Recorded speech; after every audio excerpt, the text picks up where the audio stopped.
Денес почнуваме исто така со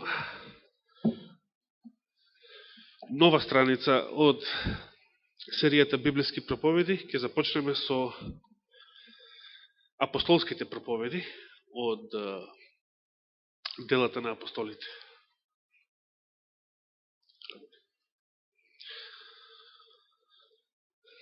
Од Христовите проповеди ги споменавме само првата беседа во синагогата во Назарет, беседата на гората на блаженствата и делумно претходните две саботи Христовиот пророчки говор, пред се Матеј 24 глава. Меѓутоа, тоа не е се разбира, ниту можеме да опфатиме се од оно што Христос го кажал, како што самиот Јован напишал, дека и не може све да се опфати. Не би го собрало сето тоа во сите тогаш напишени книги во овој свет. Но, повеќето Христови говори биле говори одржани дури и пред мноштво народ, одржани како резултат на приватни разговори, како резултат на провокации од неговите непријатели, како резултат на прашања поставени од некого во мноштвото или од неговите ученици. Значи, немавме баш говори одржани во синагога, што би рекле проповеди во рамките на некое официјално црковно богослужение. Преостанува Христовата тврда беседа, што ја најавив за крајот на третото тромесечие, на следната света вечера, 30 септември, ќе зборувам на таа тема, повторно. И преостануваат Христовите параболи, како јавно одржани проповеди, меѓутоа параболите се специјална тема, специјална серија, која што сега нема да ја обработуваме, а Христовата тврда беседа, значи, ја оставам за подоцна. Денес почнуваме со апостолските проповеди. Што значи почнуваме со делата на апостолите и со првата проповед, одржана во делата на апостолите. Од кого и каде? Да, Петровата проповед, веднаш по примањето на Светиот Дух, Педесетница во Ерусалим. Каде? Во црква, на богослужение некаде? Во синагога? Не. И ова била одржана пред големо мноштво, надворна улица. Но Ерусалим бил веќе полн со многу евреи и многу прозелити, многу посетители за самиот празник Педесетница, односно празникот седмици, така го викаат евреите, Шавуот седмици. Бидејќи Педесетница се паѓа точно 7 седмици, полнина на седмици, после Пасха, или после Великден. Апостолите според Христовата заповед, никој не се осмелил да проповеда или да сведочи за Христа пред да го прими Светиот Дух.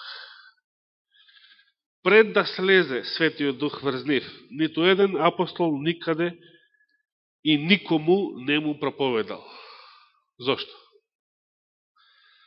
Затоа што без Светиот Дух нема што да проповедаме. Без Светиот Дух нема за што да сведочиме.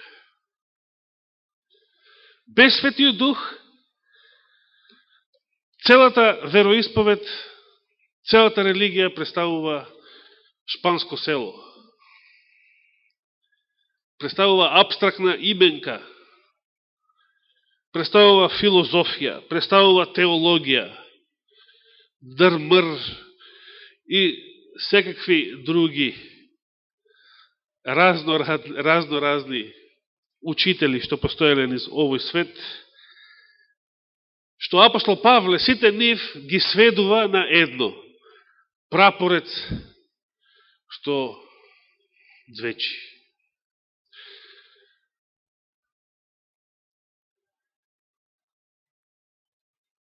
Тој вели дека без љубовта би бил тоа. Дури и кога би зборувал, би беседел најтечно, најсилно. Но токму тоа е причината. Без Светиот Дух ја немаме Божијата љубов во себе. Може да имаме само нашата човечка, себична, страстна и, што е најважно од се, нестабилна. Денес те сакам, утре не те сакам.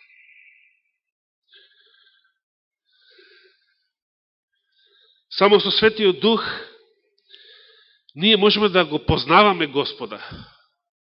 Ние може да сведочиме за Него, дека сме го запознале Господа. И не само што сме го запознале, тука како што вели писмото, запознавте колку е Господ благ. Сте го запознале неговиот карактер. Само со Светиот Дух, значи, може да го познавате Господа и затоа можете да сведочите. Инако се друго е приказна. Тоа е приказна, без Светиот Дух. Без Светиот Дух, тоа е религија, тоа е празноверие, човечка филозофија.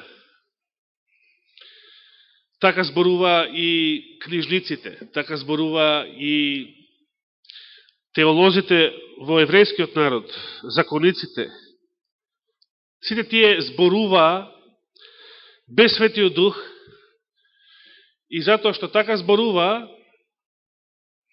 иако беа најучените луѓе во тоа време, писмото вели дека кога Христос зборувал, неговата проповед беше поинаква во ушите на народот. Беше нешто различно. Беше нешто привлечно.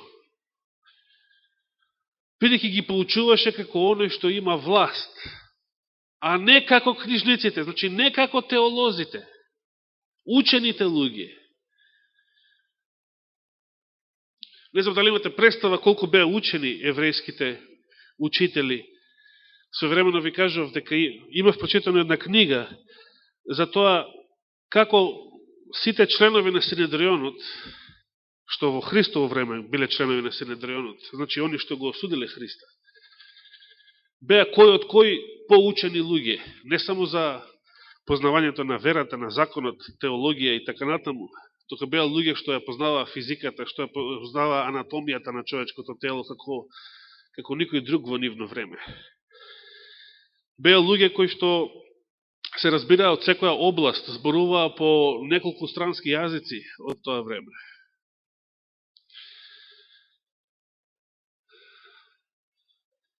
Беа многу учени луѓе. А кои беа Христовите ученици? Некогашни рибари. Обични, прости луѓе. Самиот Кајаф рекол, го поверували некој од книжниците, од теолозите, туку сам овој прост народ, проклет некај, дури го проколнал својот народ, избраниот народ. Го проколнал, затоа што е прост. Според зборовите на првосвещеникот Кајаф.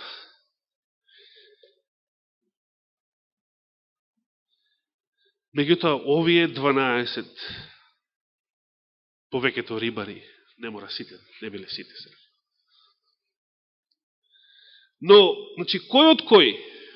Прости ли, неписмени ли, рибари ли, непријатели дури? Некогаш работејќи во служба на римјаните. Но, овие луѓе облечени во силата на Светиот Дух. Ја извршија најголемата револуција што постојала на оваа планета. Бидејќи апостолската црква е најголемата револуција што постојала на оваа планета, изразена со зборовите на солунските евреи, овие луѓе го превртоа цел свет. Така се изразија Павловите непријатели, евреите од Солун, кои што отишле дури до Верија и таму да го клеветат. Овие луѓе со својата наука го превртија целиот свет. Која филозофија, која теологија, која наука можела да го преврти целиот свет? Која војска, која армија можела да го преврти целиот свет. Сите левичарски револуции од последните 200-250 години се нула во споредба со апостолската црква, најголемата револуција во историјата на човештвото, и втората поголема револуција, протестантската реформација. Со силата на Светиот Дух, значи, може да се испреврти светот, а атеистичките, масонските револуции од последните 250 години, тие можат само да пролеат крв, може да произведат во најдобар случај некои привремени, но не трајни придобивки за човештвото или за некоја конкретна нација, која што веднаш за кратко време се изопачува, се деградира и повторно станува можеби дури полоша од она што го рушеле како власт или како режим пред тоа. Се разбира, и црквата ќе доживее еден голем, но проречен отпад, но тоа е неминовно, дури и за црквата е неминовно, но никогаш не треба да се заборави дека црквата почнала со најголемата сила, со силата на Светиот Дух, со која што единствено може да се испреврти светот, и црквата ќе заврши со најголемата сила. Силата на Светиот Дух, поголема дури од она што апостолите ја примија. Бидејќи силата на позниот дожд е поголема од силата на раниот дожд, од Петдесетница. Значи, за верниот народ и за верниот остаток предстои уште пославно време од времето на апостолите. Уште пославно време од Петдесетница. Може би денес нема да имаме време да ја поминеме цела Петрова проповед, особено со овој поширок вовет што го давам. Но ајде да почнеме, значи, со втората глава. Значи, пред да го примат Светиот Дух, со ждреб или ждребка избрале наследник за Јуда, да го пополни местото на Јуда. И едно зборувавме за ждребката како еден интересен метод што се среќава во библиската историја на повеќе места. Кажавме зошто е добро да се користи ждребка, а зашто не е добро да се користи, но тоа е веќе друга тема. Втората глава пак, првиот стих, започнува: кога дојде денот Петдесетница, сите апостоли беа заедно и на исто место. Кој е место? Ерусалим, поточно Горната соба. Адреса, улица и број не знаем. Но се представа дека била домот на мајката на Јован Марко, вториот евангелист. Тоа е според некоја црковна традиција од раното христијанство. Втори стих. Тогаш ненадејно се создаде шум од небото, како силен ветар кога дува, и ја исполни целата куќа каде што седеа. Малку да се задржам на овој збор ненадејно. Што им рече Христос на апостолите во врска со излевањето на Светиот Дух? Да бидат собрани заедно во Ерусалим и што? Да чекаат. Да чекаат да го исполни Христос своето ветување, да го прати Духот Свети врз нив.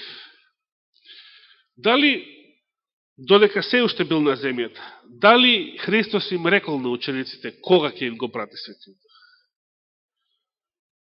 Дали најавил време, кога треба да го очекуваат Светиот Дух? Не. Само им рекол да чекаат. Не им кажал кога. Не им рекол, чекайте на 50-ница ќе дојде Светиот Дух. Или за некој друг празник, или некој друг датум.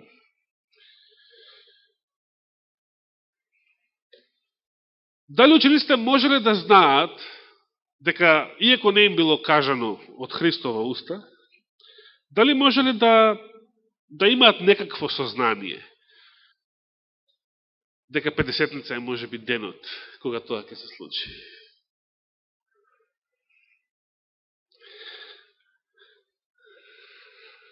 Интересно прашање за размислување. Дали сето оно што 50-ница била изначала за евреите во Стариот Завет можела да представува некаква предслика за излевањето на Светиот Дух? Нека остане и тоа како прашање за размислување. Но вториот стих вели дека тоа што се случило ненадејно. Може би самите апостоли не очекувале тоа баш тогаш да се случи. Може би имали некакво сознание, некакво убедување од проучувањето на Стариот Завет и значењето на празникот 50-ница. Но, било како да било, оно што се случило било ненадејно. Третиот стих вели, и им се јавија јазици како од пламен, кои се разделува и се спуштија по еден на секого од нив посебно. И сите се исполнија со Дух Свети и почнаа да зборуваат на други јазици, онака како што им даваше Духот Свети да изговараат. Зошто да зборуваат на други јазици? Зошто на самиот почеток, при излевањето на Светиот Дух, се споменува дарот на јазици? Прв. Затоа што тоа била првата задача. Исполнете Светиот Дух, првата задача била да проповедаат. Кому да проповедаат? На сите во Ерусалим присутни јудејци, побожни луѓе од секој народ под небото. Дојдени, значи, за празникот, еден куп посетители, аджи, што би рекле денес, еден куп верници на единствениот Бог, на еврејскиот Бог, но од разни народи, како што и денес евреите по разни народи имаат имиња и презимиња на тие народи. И дури мнозина од нив и не знаат друг јазик, освен јазикот на народите од каде што потекнуваат, меѓу кои живеат. Значи, разни јазици, за да можат да се обратат на сите тие посетители, за да може Евангелието да допре интимно до нивните срца на секој еден слушател, да го слушне на својот јазик. И токму тоа го вели овде 6 стих, кога се создаде тој екот, народот кој се насобра многу се збуни, бидејќи секој го слушаше како ги слушаше апостолите како зборуваат на неговиот собствен јазик. Многу интересно, што значи ова? Дали некој апостол зборувал на една група луѓе на еден јазик, друг апостол на друг крај, да речеме, на друга група луѓе, како кога би се поделиле во класи, на друг јазик, веројатно тоа значи. Но сите биле свесни дека апостолите знаеле одеднаш да зборуваат разни јазици.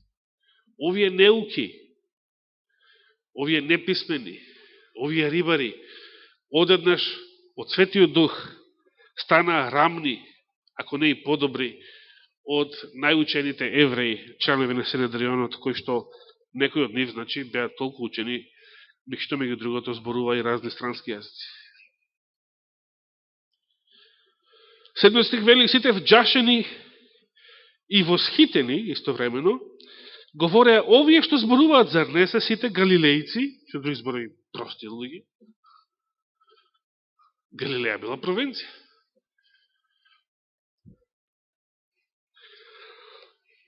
Ајде така да се изразам, како кога би рекол некој скопјанин, за да не се овие сите од Струмица, од Колешино.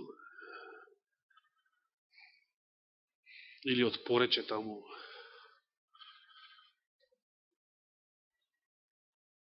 Галилеја не била некоја ценета покрајна во очите на евреите. Галилеја незнабожечка е наречена од самите евреи. Мноштво незнабожци живеја во неја.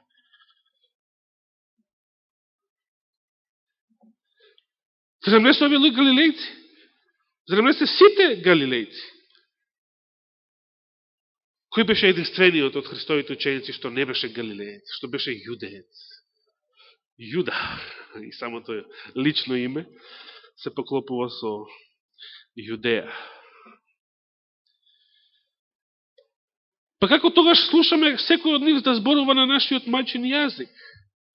И сега тука се кажани некои народи, парти, мидијци, еламити, жителите од Месопотамија, чи денешен Иран, Ирак, Јудеја, Кападокија, Понт, Азија, Фригија, Памфилија, од Египет и од краивштата на Либија беа дојдени, покрај Киринеја, па и привремено дојдените римјани, имало евреи од Рим што дошле во Ерусалим за празникот Педесетница. Како ние јудејците, така исто и придојдените критјани и арапи, еве слушаме како тие зборуваат за големите дела Божји на нашите јазици.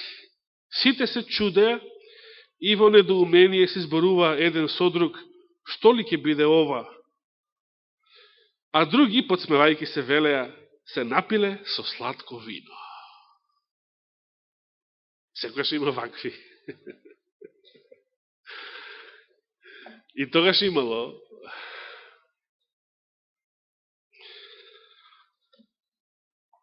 секам Вукемот Солон, кога ми велеше пред 20 на години, во врска со откровението. Се начукал, вели Јован, таму со хашиш, со неколку разни видови на дроги и ги гледал сите тие визии, халуцинации, што ги запишал во откровението. Тоа беше неговиот коментар. Интересно е, ја му реков, која е тоја дрога, кој е тој хашиш што може да ти ја покаже иднината и сето тоа точно да се исполни.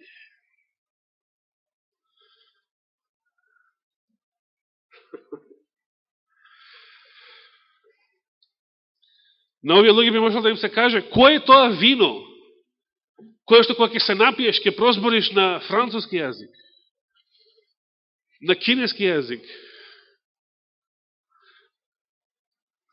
или на свахили.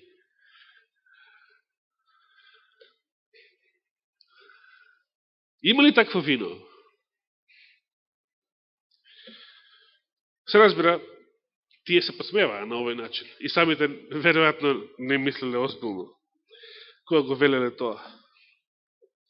Меѓутоа, Петар ја искористил приликата. И видите, неговата проповед започнува како одговор на ова подсмевање. Со што започнува Петровата проповед? Започнува како одговор на ова подбивна провокација со виното.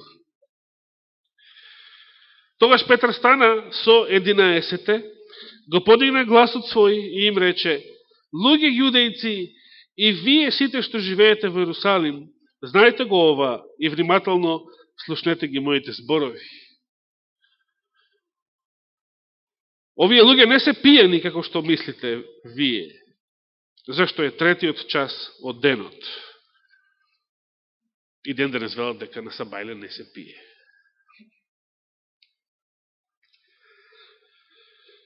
Третиот час од денот бил кој час? 9 Сабајле. Никој не пиел тогаш. Не постои крчма што тогаш е отворена. Додуше не постои, освен бурекджилници, значи, турски, продавници за турски производи, што тогаш не постои. Не? Сето друго е затворено. Се што има врска со пиење на Сабајле затворено. Ниту пак се пие на Сабајле. Тоа се правилата што постојат во светот, значи на тоа мислам. Божиот народ никогаш не пие ни Сабајле ни вечер. Но Петр сака, барем тоа да искористи нешто што самите тие го знаеле, дека на сабајле не пијат, никој не пие, за да допре до нивните срца, за да ги натера некако да размислат зашто може да станува збор. И продолжува и се повикува на пророштво од Стариот Завет. Но ова е предскажаното преку пророкот Јоил. И сега следуват познатите Јоилови зборови, кои што всушност се однесуваат на последното време. Па и тоа време можело да биде последно, ако израелскиот народ го прифатил словото на апостолите, дури и откако го отврил Христа, ако се покаяле од проповета на апостолите и ако го прифатале накнадно Христа, тогаш ќе беше последното време. Но евреите, за жал, во мнозинство, како што го отврлија Христа, така ги отврлија и апостолите, и ја прогонија првата црква. И времето се одолжи за многу векови, до ден денес. Но Петр се повикува на зборовите на пророкот Јоил, зборови што се однесуваат за последните денови. И вели, ете во последните дни, рече Бог, сосема легитимно, апостолите и Петр самиот очекувале и биле убедени дека и тие самите живеат во последните дни. За нивните денови биле последните денови. Ете во последните денови, рече Бог, ќе излеам од мојот дух на секое тело и ќе пророкуваат синовите ваши и керките ваши и младичите ваши ќе имаат виденија и старците ваши ќе сонуваат соништа. И во тие дни врслугите мои и слугинките мои ќе излеам од мојот дух и тие ќе пророкуваат. Значи, Јоел, како прв духовен дар, при излевањето на духот, го споменува пророкувањето. Оно што апостол Павле подоцна ќе го истакне како најбитен дар. Поможност да пророкувате, вели. И навистина за последното време духот на пророкството, дарот на пророкството е најбитниот дар.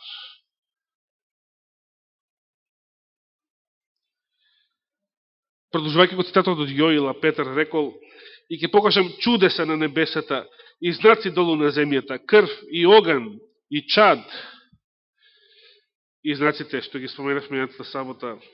Сонцето ќе се претвори во темнина, а месечината во крв. И тоа уште пред да настапи големиот и славен ден Господов. И тогаш секој што ќе го повика името Господово ќе се спаси. Тука завршува цитатот од Јоил. Петар продолжува потоа со своји зборови. Луѓе израелци, слушнете ги овие зборови. Исус од Назарет, човекот посведочен пред вас од Бога со сили, чудеса и знаци, кои како што и сами знаете, ги направи Бог преку него. Петар се обрекал на луѓе што го познавале Христа, луѓе што го гледале Христа. Луѓе, повеќето од нив, жители на Ерусалим, го слушале Христа. Множени од нив, некои од нив, познавале луѓе што биле исцелени од Христа. Христовите дела беа премногу добро познати и на жителите на Јудеја и на Ерусалим. Петар, значи, им кажува работи што беа општо познати факти, што самите евреи не можеле да ги порекнат. Предаден по определениот Божји план и предзнаење, вие го фативте, го расправте со рацете на беззакониците и го убивте. Ова беззаконици се однесува на римјаните. Не зна божците што се без закон. Вие, жителите на Ерусалим, вие јудејците, со римските раце, вие го расправте и го убивте. Петар не се плаши, оној Петар што се откажал од Христа. Сега не се плаши да ги обвини жителите на Ерусалим за најголемиот греф. Вие го расправте и го убивте. Божиот праведник, испратениот од Бога Исус од Назарет.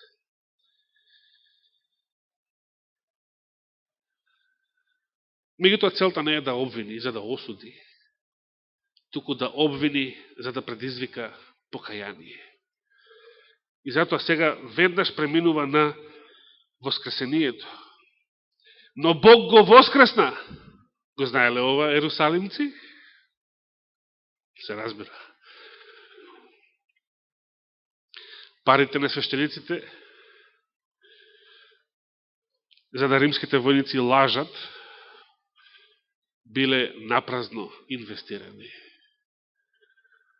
Многу добро знаеле и Пилат, и римската власт, и жителите на Ерусалим, многу добро знаеле дека Исус воскреснал. Многу добро знаеле, бидејќи не постоеле факти, не постоел начин тоа да се порекне. Гробот бил празен, чуван од римска стража, од римски војници. Едноставно, никаква друга приказна не може да биде верна. Никакво друго објаснување не можело да постои, освен тоа дека Христос воскреснал и како таков бил виден од мнозина. Но Бог го воскресна откако го ослободи од смртните маки, бидејќи смртта немаше сила да го задржи. Зашто Давид за него вели, и сега тоа што им било добро познато како факт, Петар го потрепува одново со старозаветно пророштво. Зашто Давид за него вели, секогаш го гледав Господа пред себе, тој од мојата десна страна, за да не се поместам. Затоа се развесели срцето мое и се возрадува јазикот мој, а уште и телото мое ќе почива во надеж. Зашто ти нема да го оставиш, да ја оставиш душата моја во адот, ниту пак ќе дозволиш твојот праведник да види распагање. Ти си ми ги покажал патиштата на животот, ти ќе ме исполниш, ти ќе го исполниш со радост, ти ќе ми исполниш со радост преку лицето свое. Тука завршува цитатот од 16-тиот псалм. И сега Петар продолжува и објаснува за кого Давид ги напишал овие зборови. Давид не можел овие зборови да ги напише за себе, бидејќи Давид не воскреснал. Како што прочитавме, откако починал, неговото тело и такако видело распагање.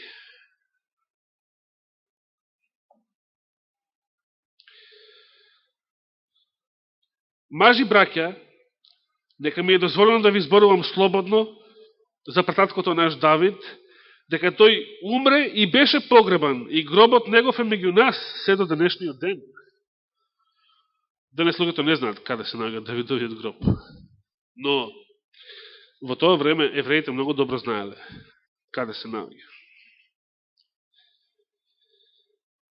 Па бидејќи беше пророк и знаејќи дека Бог му беше ветил со заклетва дека ќе постави некој од плодот на неговите бедра на престолот свој, со други зборови дека од неговото потомство ќе дојде Месија, предвиде и каже за воскресението на Христос, дека нема да биде оставен во адот и дека телото негово нема да види распагање. Овој Исус го воскресна Бог, затоа сме сите ние сведоци. И затоа тој, откако беше воздигнат со десницата Божја и го прими од Отецот ветувањето на Светиот Дух, сега го излеа. Тоа е она што го гледате сега вие и го слушате. Петар се повикал на факти, што биле добро познати на таа генерација, на тие жители на Ерусалим, па и на евреите што живееле подалеку. Петар се повикал на пророштва и се разбира сето тоа за да го објасни оној феномен кој што сите тие сега го гледаа пред себе. Како апостолите исполнети со Светиот Дух зборуваат разни јазици и едноставно не се истите луѓе што ги знаеле од порано. Зашто Давид не отиде на небесата, продолжува Петар, но самиот кажа, му рече Господ на мојот Господ. Што значи ово? Му рече Отецот, едниот Господ, на Синот, мојот Господ. Седни од мојата десна страна, додека не ги поставам непријателите твои во подножието на нозете твои. И тоа е цитат, кој што апостол Павле го повторува во посланието до евреите. И затоа, нека знае со сигурност сиот Израелов дом, дека овој Исус, кого вие го распнавте, повторно, обвинението кое што треба да произведе покаяние, не осуда, туку покаяние. Бог го направи Господ и Христос, со други зборови, со самото воскресение, со самото прославување, Отецот докажа дека Христос е Господ. Мора да завршим Петровата проповед, затоа што, без оглед на времето, Петар до сега 2 пати ги обвинил своите слушатели. Меѓутоа целта не му беше да осуди, туку да ги обрне кон покаяние. Затоа крајот на проповедта е битен. Ако Петар, например, тука завршеше, да речеме, ако Петровата проповед завршеше во 36 стих, што ќе праве слушателите? Може би ќе се очувствува осудени. Значи, Господ го прослави својот син, а ние губивме, ние го расправме. Може би ќе посакаат да се самоубијат. Може би, како Јуда. Проповедта мора да заврши со повикот за покаяние. Мора сега да се отвори вратата на надежда. Мора да се покаже дека тој Господ, кон кого тие се однесува непријателски, сега ги пружа своите раце кон нив, ги повикува да дојдат кај него. Ги повикува на покаяние, на преумување. Кога го слушаат тоа, вели 37 стих, им се растреперија срцата. И му рекоа на Петар и на другите апостоли: луѓе, браќа, што да правиме? Значи, ако тука заврше Петровата проповед, ќе останеше сето ова недокажано. Што да правиме? Сега се прашуваат.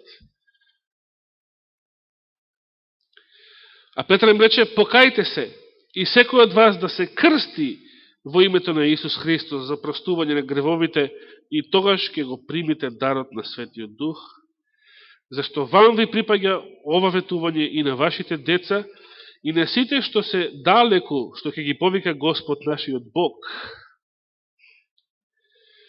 И со многу други зборови сведочеше и ги молеше, велејки: спасувајте се од овој пакостен род.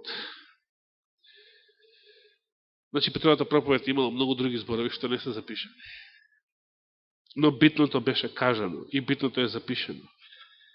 И така, оние што од срце ги примија неговите зборови, за жал не сите, се крстија и се присоединија во тој ден околу 3000 души. Не заради Петровата проповед. Тие луѓе го гледале Христа, ги гледале неговите дела, имало еден куп настани пред тоа, што Петар само со мудроста дадена од Светиот Дух успел да ги поврзе на јасен, кристален начин и да допре до нивните срца. 3000 души во тој прв ден, првата голема жетва на евреи, кој што ја променија страната. Од Христови непријатели стана негови верници, негови деца и негови сведоци. И 42 стих вели: и беа истрајни во учењето на апостолите, во заедничкиот живот, во прекршувањето на лебот, односно светата причест, и во молитвите. Понатаму дури се вели: и страв ја обзеде секоја душа, зашто многу чудеса и знаци се вршеа пред апостолите. А сите што веруваа беа заедно и се им беше заедничко, продаваа имоти и собствености и на секого му раздаваа колку што му беше потребно. И секој ден еднодушно престојуваа во храмот и прекашувајќи леп по куќите, се хранеа со радост и со чисто срце. Го фалеа Бога и стекнуваа благонаклоност кај сите луѓе, а Господ секој ден ги придодаваше спасените кон нивното мноштво. Значи, секој ден имало нови и нови ерусалимци, кои што се обраќаа и се присуденуваа кон тоа мноштво на првите 3000 души од 50-ница. Се уште црквата е во Ерусалим, не подалеку, не надвор од тој град, се уште на самиот почеток. И во 3 глава следува нова Петрова проповед, што ќе биде предмет, ако даде Господ живот и здравие, на нашето проучување следната сабота навечер. Нека му е фала и слава. Амин.